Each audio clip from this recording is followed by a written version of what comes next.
team's excited to be here, compete in March Madness.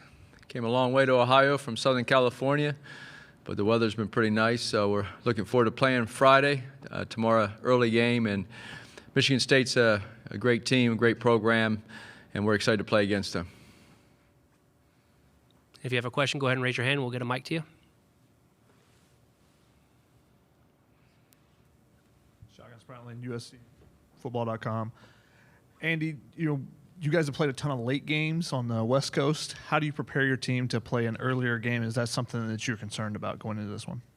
Our television schedule this year put a lot of tip times, 8 o'clock or later on the West Coast. So that was 11 p.m., so a lot of family and friends. I'm from Pennsylvania, so a lot of people that try to watch your games from the East Coast have a little trouble at 1 in the morning when they end. But this is an early game. I told our players there are no excuses. It might feel like 9 a.m. in the morning, but we're in March Madness. You have to get ready to play mentally and go compete at the highest level.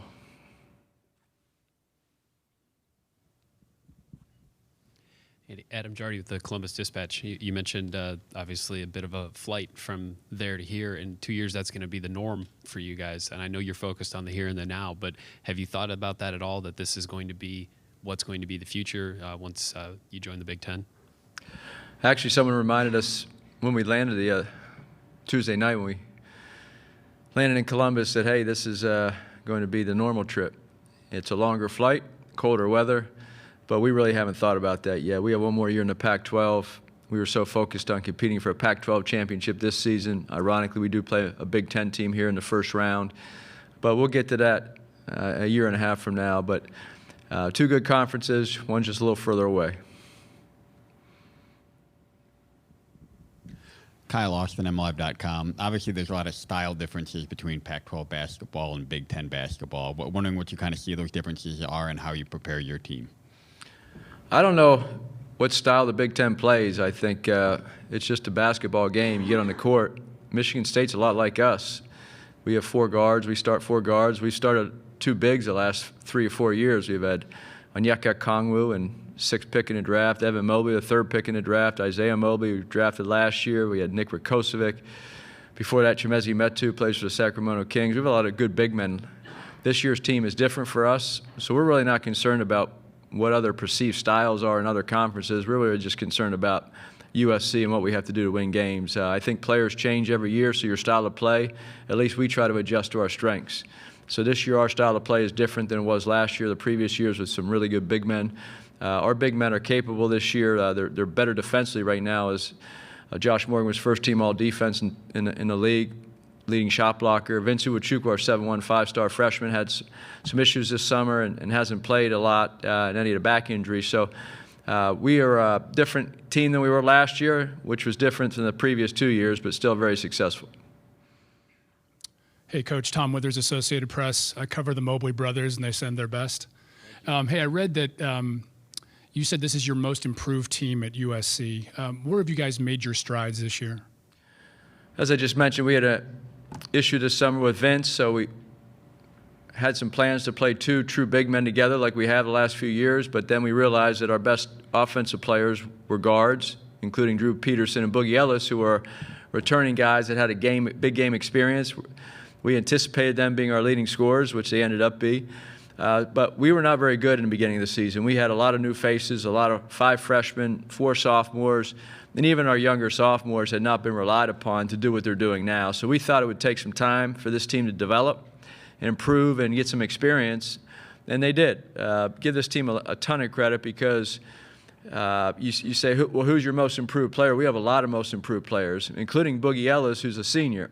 And if you would have seen Boogie last year compared to what he did this year, especially the second half of this season, it's a really dramatic improvement. And he spent so much time focusing on how to lead a team, how to make plays for his teammates. His assist-to-turnover ratio went way up. His scoring went up. His shot selection became more efficient.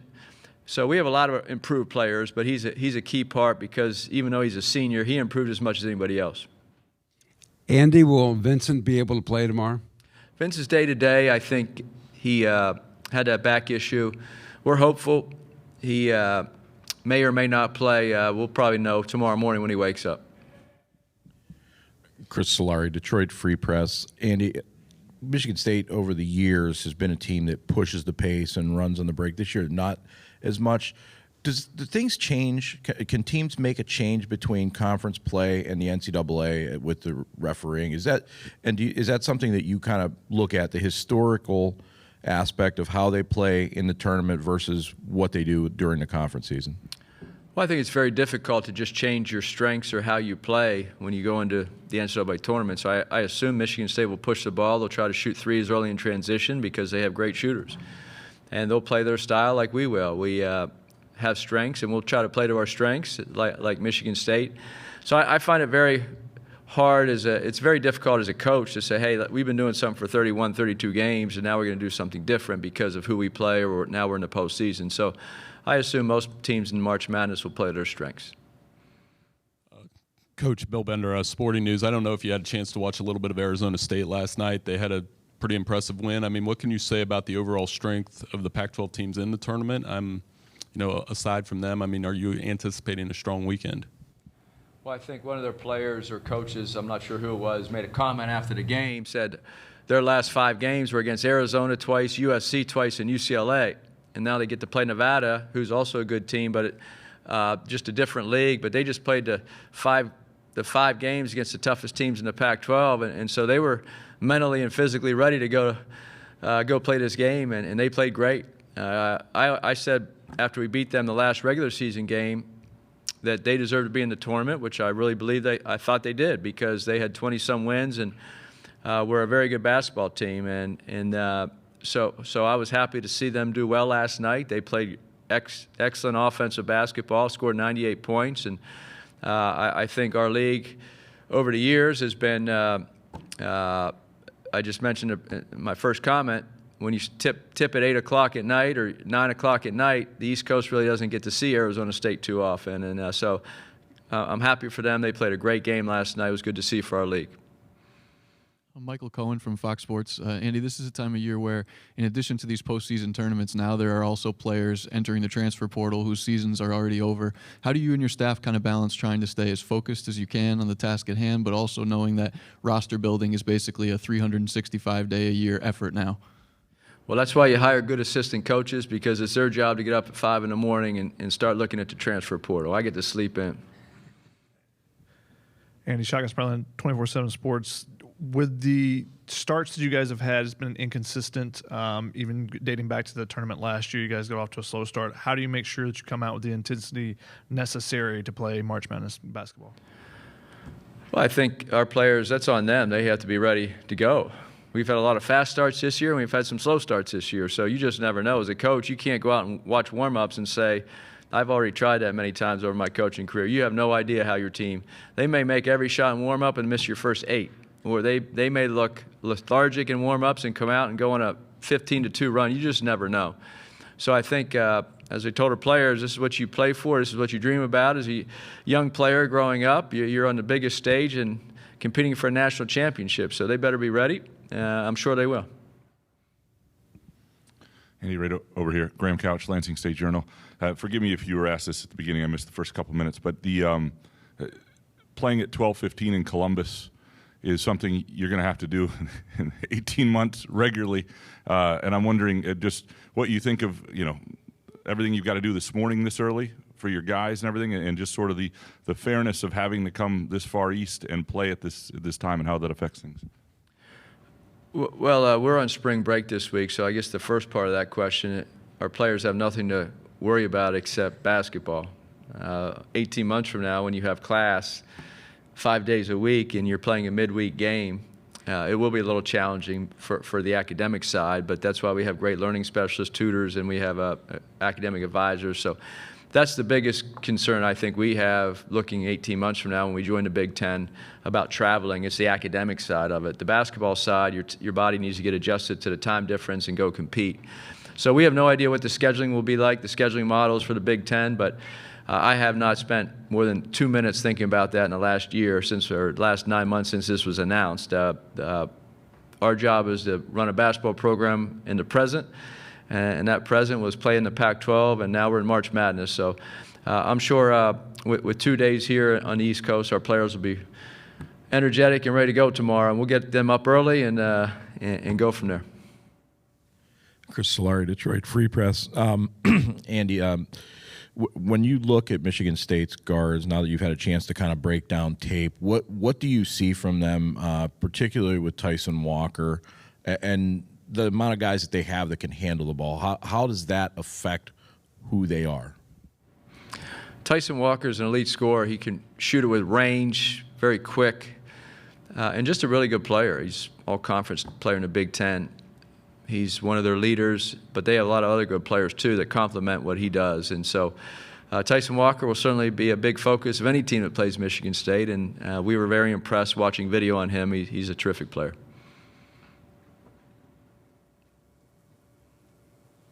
Down here in front. Adam Jardy with the Columbus Dispatch. When you coach for a significant period of time, you're going to have ups and you're going to have downs. And I wonder what it takes as a coach when things are not going well, when you go through a rough season or 2 rough seasons. Like, what does it take to continue to kind of coach to what your convictions are and your strengths are, and also trying to recognize that, like, maybe that's not working at the moment? What is that balance like when you're going through a rough time? Well, I think our first 2 years at USC, 10 years ago, we took over a program. And our first year, we went 2-16 in the Pac-12. We were dead last.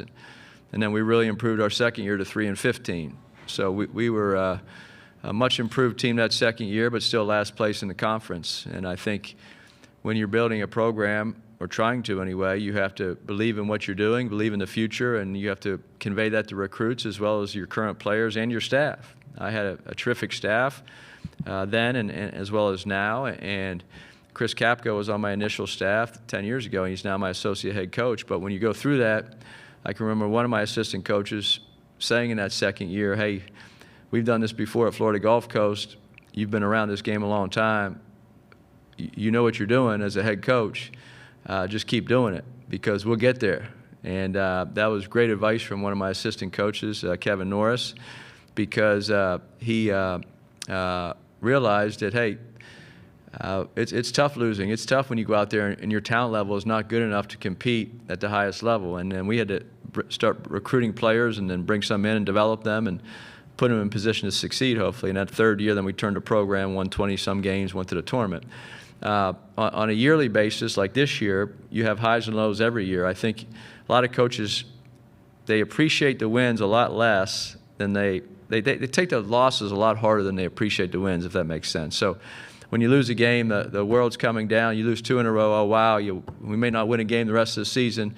So I think what I've learned as a head coach, and my first job was in 1994 with the Milwaukee Bucks. That's a long time ago, almost 20-some years ago. So I think what I've learned is just try to have more of an even demeanor with our players, whether we win or lose, because you can't get too excited when you win, and certainly you have a lot to play for even when you lose a couple games. So for the most part, our team has bounced back when we lose and has done a really good job of refocusing, and that comes from the commitment to our players as well as a great coaching staff. We have time for one more for Coach, if anyone has a question. Tom Withers, AP, just since you brought it up, Andy, it's been 10 years since the Dunk City run. How often do you reflect on that, and do you share some of those memories with the guys you have now? Yeah, it is special. It's amazing. It's been 10 years. Dunk City team was a group of young men that came together, had no clue what they were getting in for. We were a young staff and a brand new school. So I'm still every day, or every time I think about that team, which since it's a 10-year anniversary, I've been emailed and texted a lot of the highlights, and we actually showed our team some of the highlights 2 days ago before we left. What March Madness is like. We showed some highlights of our USC teams from the last year, the Elite 8 year 2 years ago, some of the Dunk City, just to get them pumped up to play in this tournament. And the Dunk City players have gone on and have great careers. A couple of them are in coaching, like Brett Comer. The point guard from that, Bernard Thompson, Chase Fielder are still playing overseas. I think Sherwood Brown is still playing overseas or off and on. And other guys have gone on into the business world and have done well. So it's really great to keep in touch with players that have meant so much personally to me. First of all, because We recruited them and loved them all as individuals, but then what they did on the basketball court was special, and to do that in March Madness was incredible. So Dunk City will always be remembered. I usually think about it this time more so than in June and July when I'm on the golf course. But they, what a just a special group of young men, and it's really nice that my family still has a relationship with a lot of those guys.